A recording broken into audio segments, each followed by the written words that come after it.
नमस्कार दोस्तों, आप सभी कैसे हैं। उम्मीद करता हूं कि आप सभी बहुत अच्छे होंगे। और आज के जो वीडियो है वह जो है गणित के हैं। और गणित में जो है हम लोग पढ़ रहे हैं नंबर सिस्टम। यह टॉपिक जो है आपके लिए बहुत महत्वपूर्ण होंगे। और यह जो है यह टॉपिक जो है नंबर सिस्टम, यह 6वीं 7वीं 8वीं 9वीं 10वीं और कॉम्पिटिटिव में जो स्टूडेंट पढ़ाई करते हैं उसके लिए भी बहुत महत्वपूर्ण है। तो हम जो है दोस्तों आज की वीडियो जो है वह ज़्यादातर फोकस करेंगे 10वीं के लिए। यहाँ से जो है 10वीं में बहुत सारा प्रश्न बनते हैं, स्टैटिक्स यानी सांख्यिकी में आते हैं, ऑब्जेक्टिव आते हैं कि प्रथम 5 पूर्ण संख्या का माध्य ज्ञात करें। तो आपको पहले पूर्ण संख्या पता होगा तब ना माध्य को ज्ञात कीजिएगा। तो उसके बाद दोस्तों आपको जो है यहाँ से ऑब्जेक्टिव भी आते हैं, ये पहचानने के लिए बोलेंगे कौन सा सम संख्या है, निम्न में कौन विषम संख्या है, कौन अभाज्य संख्या है, कौन अभाज्य संख्या है, या बोलेगा कौन परिमेय संख्या है। तो आपको पता रहेंगे तब ना दोस्त। तो चलिए हम लोग जो है आज सबसे पहला जो है संख्या वो है प्राकृतिक संख्या। प्राकृतिक संख्या को आपके सामने बहुत अच्छा से हम लोग डिफाइंड करेंगे और विश्वास है कि आपसे उम्मीद भी है कि आप समझ भी जाएंगे। तो चलिए सबसे पहले यहाँ पर जो है मेरा वह संख्या है प्राकृतिक संख्या। तो प्राकृतिक संख्या कई लोगों को याद भी होंगे। तो चलिए खैर याद है तो फिर मैं आपको एक बार और रिपीट करा देता हूँ कि प्राकृतिक संख्या किसको कहते हैं। तो प्राकृतिक संख्या दोस्तों गिनती की सभी संख्या को हम लोग प्राकृतिक संख्या कहते हैं। बताइए कि कौन नहीं गिनता आजकल में। आप जो है अपना दैनिक चर्चा में यानी दिन चर्चा में हमेशा गिनते रहते हैं। अब दुकान जाते हैं 2 किलो आलू लेना, 2 किलो चावल लेना है, तो वहाँ भी 2 केजी का उपयोग हुआ। तो केजी से पहले 2 का उपयोग हुआ, तो 2 जो है एक प्राकृतिक संख्या हुआ। आप या काउंटिंग भी करते हैं 1 2 3 4 5, तो वह भी एक प्राकृतिक संख्या हुआ। यानी सीधी सी फंडा है कि आप जिसको गिनते हैं उसे ही हम लोग प्राकृतिक संख्या कहते हैं। जैसे हम लोग गिनते हैं क्या 5 गिनते हैं तो यह प्राकृतिक संख्या है। कब हम काउंटिंग किए हैं, लेकिन दोस्तों कभी भी हम लोग -5 नहीं काउंटिंग किए हैं। ओनली काउंटिंग क्या किए हैं 5, माइनस नहीं 5। उसके बाद आप ऐसा भी काउंटिंग नहीं किए 1/7। इस तरह से काउंटिंग करते नहीं है। यदि आपको काउंटिंग करना है तो 1 2 3 4 5 6 7, 1/7 नहीं बोलना, आपको केवल 7 बोलते हैं। तो उसे ही हम लोग क्या बोलते हैं प्राकृतिक संख्या कहते हैं दोस्तों। यानी गिनती की सभी संख्या की अपने दैनिक जीवन में जितना भी हम लोग यूज करते हैं गिनती में सभी को हम लोग प्राकृतिक संख्या कहते हैं। 10 KG 20 KG 40 KG 60 KG 90 KG 10 किताब, उसके बाद 10 पेज, ये सब कौन सा क्या हो गया दोस्तों, यह प्राकृतिक संख्या हो गया। तो इसमें से तो आपको कन्फर्म समझ में आ गए होंगे। बचपन से ही हम लोग इसको क्या करते हैं यूज करते हैं। तो गिनती की सभी संख्या को प्राकृतिक संख्या कहते हैं। तो अब बोलिए जब भी कुछ गिनते हैं या गिनती स्टार्ट करते हैं तो कहाँ से करते हैं, 0 से नहीं, 5 से नहीं, गलत हो जाएंगे। आप जो गिनती स्टार्ट करते होंगे तो 1 से करते होंगे। कहाँ से, 1 से। तो 1 हो जाएंगे आपके। उसके बाद 1 के बाद क्या 4 नहीं 2 आते हैं, 2 आएंगे, 3 आएंगे, 4 आएंगे, 5 आएंगे, 6 आएंगे, 7 डॉट डॉट डॉट बहुत सारा अनंत तक गिन सकते हैं। करोड़ महासंख्य हम लोग क्या गिन सकते हैं उतना नहीं, तो इसीलिए हम लोग डॉट डॉट दे दिए। 1 2 3 4 5 6 7 8 9 10 11 12 13 14, यह सब कौन संख्या है, यह सब ये सब प्राकृतिक संख्या है। क्यों, हमारे गिनती में इसका यूज होता है। तो आप समझ गए होंगे दोस्तों कि प्राकृतिक संख्या किसको कहते हैं। आप इसको कॉपी में लिख भी सकते हैं। गिनती की सभी संख्या को हम लोग प्राकृतिक संख्या कहेंगे। 0 नहीं, 0 से क्या गिनती स्टार्ट करते नहीं, स्टार्ट करते हैं तो ओनली फॉर 1 से। तो आपको बोलेंगे प्रथम 5 प्राकृतिक संख्या बताइए सर, तो आप बता दीजिएगा कि प्रथम 5 प्राकृतिक संख्या। प्रथम बोले तो शुरू यानी पहला, तो पहला प्राकृतिक संख्या कहाँ से स्टार्ट होता है, 1 से 2 3 4 5, 5 ले लिए। छोटो बोलेगा तो 1 से लेके 6 तक, 7 बोलेगा तो 1 से लेके 7 तक। चलिए उसके बाद हम लोग पढ़ते हैं क्या दोस्तों कि पूर्ण संख्या किसको कहते हैं। चलिए तो पूर्ण संख्या देखिए दोस्तों, यदि 0, आप तो शून्य तो जानते हैं, देखिए शून्य इसी को कहते हैं, इसको हम लोग शून्य कहते हैं। तो 0, यदि 0 को प्राकृतिक संख्या में मिला देंगे ना, उसके परिवार में मिला देंगे ना दोस्तों, तो वह जो है हमेशा पूर्ण संख्या का रूप ले लेगा। एक 0 को यदि प्राकृतिक संख्या में मिला देंगे तो वह सारा संख्या को अपने परिवार में ले लेंगे और उस परिवार को हम लोग कौन सा संख्या बोलेंगे दोस्तों, तो पूर्ण संख्या बोलेंगे। चलिए डेफिनेशन देखते हैं प्राकृतिक संख्या के समूह में। आप समझ गए होंगे प्राकृतिक संख्या किसको कहते हैं, लिख लेते हैं। जैसे में 1 2 3 4 5 6 7 डॉट डॉट बहुत सारा। लेकिन अभी आप इसको नहीं बोलिएगा पूर्ण संख्या, पहले डेफिनेशन आपको क्लियर समझाते हैं। प्राकृतिक संख्या के समूह में 0 को मिला दिया जाए तो बने समूह को हम लोग पूर्ण संख्या कहते हैं। सीधा सा बात, इसको पूर्ण संख्या को आपको याद रखने से पहले प्राकृतिक संख्या को आपको याद रखना ही पड़ेगा। तो यहाँ पर क्या बोला पूर्ण संख्या कि सिर्फ एक तो खलिया 0 मिला देंगे ना प्राकृतिक संख्या में तो वह पूर्ण संख्या हो जाएंगे। तो प्राकृतिक संख्या के समूह में, तो यह देखिए दोस्तों यह प्राकृतिक संख्या है कि नहीं, इसके आगे केवल 0 मिला देंगे ना तो यह पूरे फंडा पूर्ण संख्या का ले लिया। देखिए केवल एक 0 मिला देने से प्राकृतिक संख्या को पूर्ण संख्या बन जाता है। यदि आप इसको मिटा दीजिए तो यह भी प्राकृतिक संख्या है। यदि इसके आगे 0 लगा दीजिए तो यह पूर्ण संख्या है। तो आई होप कि आपको जो है प्राकृतिक और पूर्ण संख्या अच्छी तरह से समझ में आए। एक बार और मैं आपको बता देता हूँ, प्राकृतिक संख्या गिनती की सभी संख्या प्राकृतिक संख्या। उसके बाद पूर्ण संख्या किसको, यदि प्राकृतिक संख्या के परिवार में 0 को मिला देंगे तो वह पूर्ण संख्या। आपको याद ऐसे भी रखना है कि 1 2 3 4 5 6 7 यह प्राकृतिक संख्या है। यदि सर उसके आगे 0 लगा देंगे ना तो वह पूर्ण संख्या हो जाएंगे। तो चलिए अब हम लोग जो आगे देखते हैं सम विषम संख्या। तो चलिए दोस्तों हम लोग आगे चलते हैं। दोस्तों आपको प्राकृतिक और पूर्ण संख्या अच्छी तरह से समझ में आ गए होंगे। अब हम लोग चलते हैं सम और विषम संख्या को समझेंगे। तो चलिए यहाँ पर जो है तीसरे नंबर में है सम संख्या और इसका डेफिनेशन भी है। तो सम संख्या किसको कहेंगे, वैसी संख्या जो 2 से पूर्णतः भाग लग जाए उसे सम संख्या कहते हैं। वह सारी संख्या जो 2 से पूर्णतः भाग लग जाए उसे हम लोग कौन संख्या कहेंगे दोस्तों, सम संख्या। पूर्णतः की बात बोल रहे हैं, अंशतः नहीं। जैसे 2 को आप 5 से डिवाइड कीजिएगा तो यह भाग जाएंगे 1, फिर पॉइंट देंगे 1 0, फिर 5 दूना 10, तो ये तो भाग गए दोस्तों। लेकिन ये अंशतः गए, पूर्णतः जाना चाहिए, यानी पूरे भाग लग जाए। जैसे आप देखिएगा, जैसे आप देखिए 2 भागा 8 कीजिएगा तो ये 4 बार में जाएंगे, 4 दूना 8। देखिए यहाँ पर पूरा भाग लग जाना चाहिए, या दशमलव में नहीं आना चाहिए, उसको अंशतः बोलेंगे। या पूर्णतः की बात बोल रहे हैं, पूर्णतः भाग लग जाए उसे हम लोग सम संख्या कहते हैं। तो आइए दोस्तों, आप तो दिमाग में बहुत सारा ऑप्शन चलता होगा कि 16 भी सम संख्या है, 8 भी सम संख्या है। क्यों 8 को 2 से डिवाइड करेंगे तो यह 2 से पूरा भाग लग जाते हैं। 4 भी है, 2 भी है, 8 भी है। तो आप इसको किस तरह से याद रखिएगा कि वैसी संख्या जो 2 से पूरा भाग लग जाएंगे सम संख्या, और जो 2 से भाग नहीं लगेंगे उसे विषम संख्या। आइए दोस्तों, एक का डबल हो रहा है यहाँ। यदि जो 2 से भाग लग जाएंगे सम संख्या, और जो 2 से भाग नहीं लगेंगे वह विषम संख्या। तो हम लोग पढ़ रहे हैं कौन सी संख्या, सम संख्या। वैसी संख्या जो 2 से पूरा भाग लग जाए। तो आप बताइए, 1 होगा, 1 को जब 2 से हम लोग भाग देंगे तो पूर्णतः भाग नहीं लगेंगे, उसे हम लोग कौन संख्या कहेंगे, विषम संख्या। और जो 2 से पूरा भाग लगेंगे सम संख्या। तो चलिए सम संख्या कहाँ से स्टार्ट होगा दोस्तों, 2 से होगा। 2 होगा, फिर आपका जो है 3 नहीं होगा, 4 होगा। उसके बाद है दोस्तों 5 भी नहीं होगा, 6 होगा, 8 होगा, 10 होगा, 12 होगा। इस तरह से ढेर सारा होगा।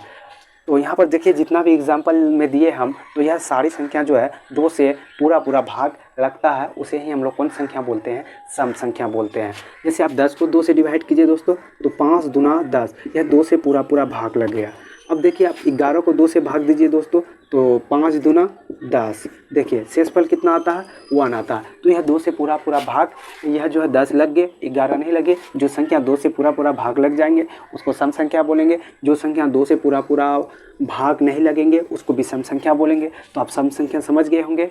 तो आपको यहाँ से प्रश्न आएंगे कि प्रथम 2 सम संख्या बोलिए। तो प्रथम बोले तो शुरू, यानी पहला। तो पहले कहाँ से स्टार्ट होता है सम संख्या, तो 2 से होता है। आपका 2 हो जाएंगे और 1 4 हो जाएंगे। 2 सम संख्या बोला, 3 बोलेंगे तो 2 4 और 6 हो जाएंगे।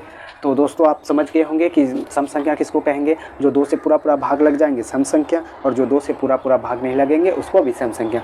तो आइए, 1 का डबल हो रहा, उसके बाद आपको विषम संख्या का भी याद हो गए होंगे। वैसी संख्या जो 2 से पूर्णतः भाग नहीं लगे, वैसी संख्या जो 2 से पूर्णतः भाग नहीं लगे उसे हम लोग विषम संख्या कहते हैं। तो आप दिमाग में आपको बहुत सारा एग्जाम्पल आ गए होंगे कि सर 13 भी होगा, 11 भी होगा, 9 भी होगा, 5 भी होगा, 3 भी होगा, 1 भी होगा। तो यहाँ पर जिस तरह से सम संख्या 2 से स्टार्ट, तो यहाँ से विषम संख्या कहाँ से स्टार्ट होगा दोस्तों, 1 से। 1 होगा, 3 होगा, 5 होगा, 7 होगा, उसके बाद 9 होगा, उसके बाद 11 होगा, डॉट बहुत सारा होगा। तो आप सम और विषम संख्या दोस्तों बिल्कुल अच्छी तरह से समझ गए होंगे। जो संख्या 2 से पूरा भाग लगेंगे सम, और जो 2 से पूरा भाग नहीं लगेंगे वह विषम। चलिए दोस्तों, अब हम लोग आगे की ओर चलते हैं। चलिए दोस्तों, अब हम लोग समझते हैं भाज्य संख्या। भाज्य और अभाज्य संख्या जो है मैट्रिक के एग्ज़ाम में ऑब्जेक्टिव में 2 प्रश्न फिक्स है आते हैं भाज्य और अभाज्य से। इसीलिए हम जो है इस पे MVPI लगा दिए, आपके एग्ज़ाम के दृष्टिकोण से अत्यंत महत्वपूर्ण है। तो चलिए हम लोग सबसे पहले समझते हैं भाज्य संख्या। आप देखिएगा इसका जो है हम डेफिनेशन लिखे हैं, वैसी संख्या जिसका 2 से अधिक गुणनखंड हो। तो आपके जो है, तो उसे हम लोग भाज्य संख्या कहते हैं। तो आपके दिमाग में बहुत सारा ऑप्शन आए होंगे कि आखिर गुणनखंड किसको बोलते हैं, और 2 से अधिक गुणनखंड समझ में नहीं आया।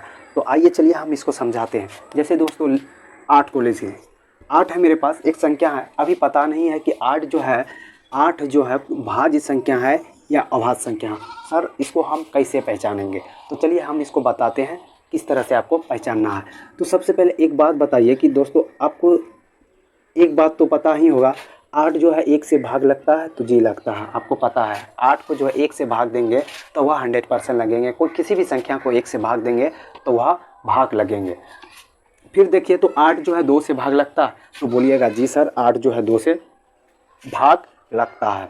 फिर बोलिएगा 3 से लगता है तो बोलिएगा नहीं, 3 का पहाड़ा में 8 आता ही नहीं है, 3 तिया 9 कैल्सियम।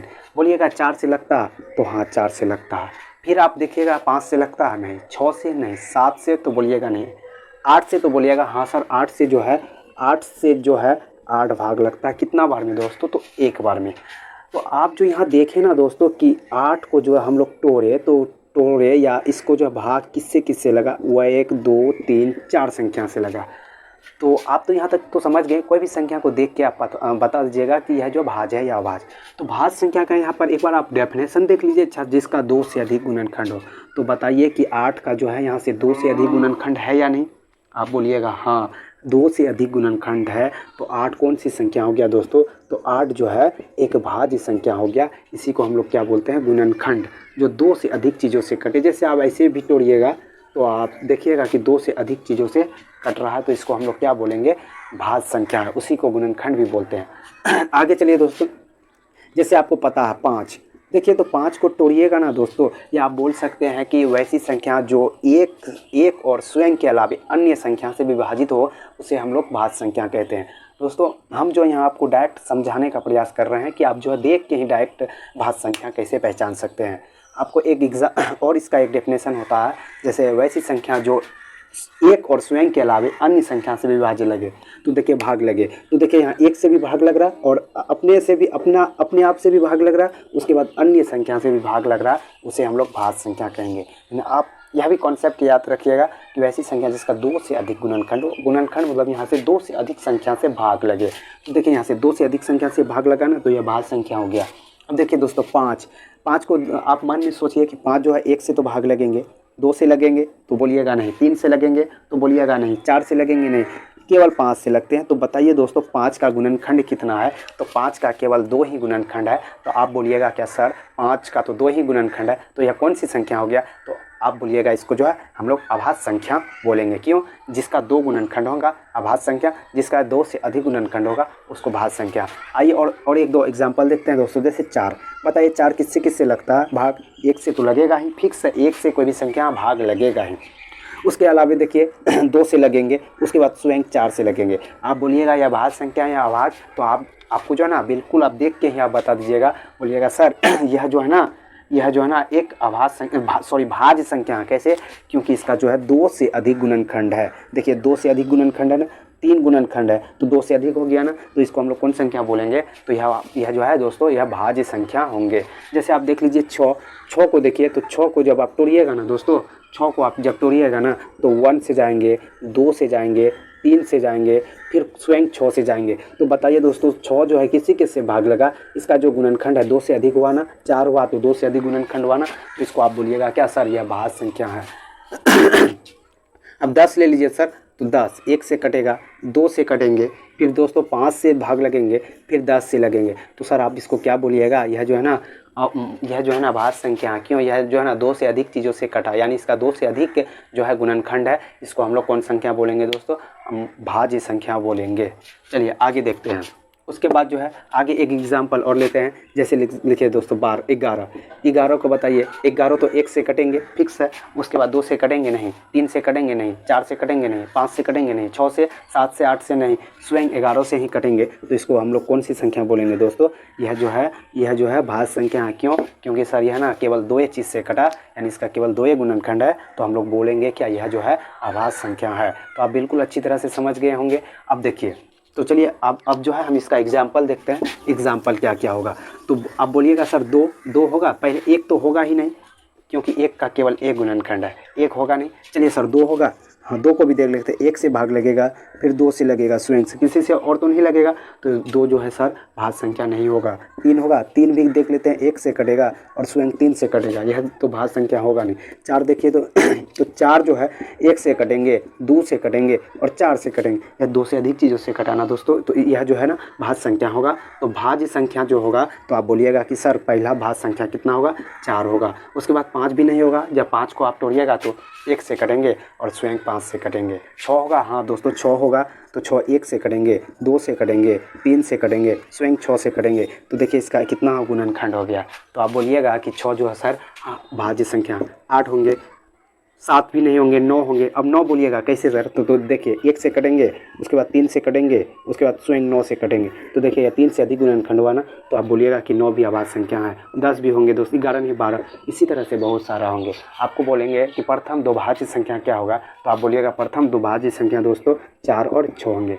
चलिए आपको अभाज्य संख्या भी समझ में आ गए होंगे कि वैसी संख्या जिसका केवल 2 गुणनखंड हो। तो चलिए अब हम लोग अभाज्य संख्या को देखते हैं दोस्तों। अब जो हम लोग समझते हैं अभाज्य संख्या, अभाज्य संख्या अभी तो मैं बता दिया कि अभाज्य संख्या जो जिसका केवल 2 ही गुणनखंड हो उसको हम लोग अभाज्य संख्या कहते हैं। भाज्य का क्या? 2 से अधिक। यानी अभाज्य संख्या का और एक डेफिनेशन आपको याद होगा कि वैसी संख्या जो 1 से और स्वयं से ही भाग लगेंगे उसे हम लोग अभाज्य संख्या कहते हैं। उसी को हम लोग यहाँ क्या किए, थोड़ा सा शॉर्टकट करके जैसे आपको समझ में आ जाएंगे, वैसी संख्या जिसका केवल 2 ही गुणनखंड हो उसे हम लोग अभाज्य संख्या कहते हैं। तो चलिए देखते हैं। सबसे पहले आपको दिखाते हैं क्या 17 भाज्य संख्या है या अभाज्य, जिसका 2 से अधिक गुणनखंड हो जाएंगे वह अभाज्य।